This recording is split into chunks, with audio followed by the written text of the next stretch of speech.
जय श्री राधे। जय श्री कृष्ण। श्रीमद् भगवद गीता अध्याय 4 श्लोक संख्या 2। यूं परिपाटी चलती आई योग की, जाना इसे राज ऋषियों ने भी। समय लेकिन ऐसा है आ गया कि यह योग छिपता ही चला गया। हे अर्जुन, इस प्रकार परंपरा से प्राप्त इस योग को राजऋषियों ने जाना, किंतु इसके पश्चात यह योग कुछ काल से इस पृथ्वी लोक में लुप्त प्राय हो गया।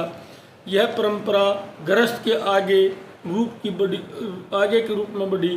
सृष्टि का विस्तार सनक, सनंदन, सनातन और सनत कुमारों ने संभव नहीं था। गृहस्थ परंपरा की सृष्टि को आगे बढ़ा सकती थी। शेष 3 आश्रम ब्रह्मचार्य, वानप्रस्थ और संन्यास भी गृहस्थ आश्रम से ही निकलते हैं और पलते हैं। गृहस्थ आश्रम में ही कर्म को योग बनाने की विशेष आवश्यकता भी है। इसलिए इस उपदेश को गृहस्थ परंपरा के अनुसार ही प्रारंभ किया गया। सृष्टि के आरंभ में ही सूर्य था।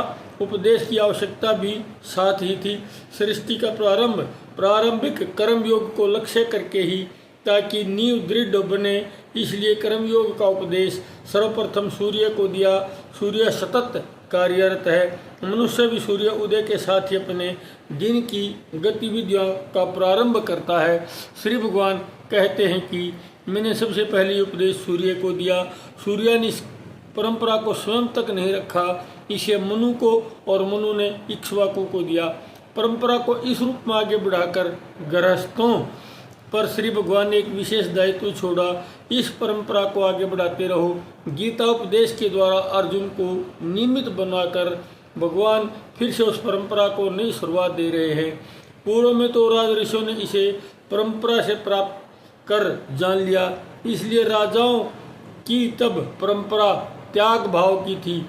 तत्कालिक राजा प्रारंभ की परंपरा आप देखें, स्वयं असहाय कष्ट सहकर भी प्रजाहित को सर्वोपरि रखा।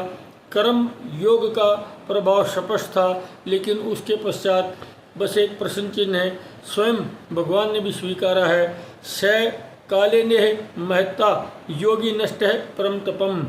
यह योग लुप्त प्राय हो गया। योग नष्ट नहीं हो सकता। अज्ञानता के गहन बादलों में जो कुछ ढक सा गया था, लोग अज्ञानता के अधीन हो गए। परंपरा कुछ काल तक लुप्त सी हो गई। अब कोई नई बात नहीं, वही परंपरा, वही योग का उपदेश। जय श्री राधे। जय श्री कृष्ण। जय भगवत गीता। जय गुरु।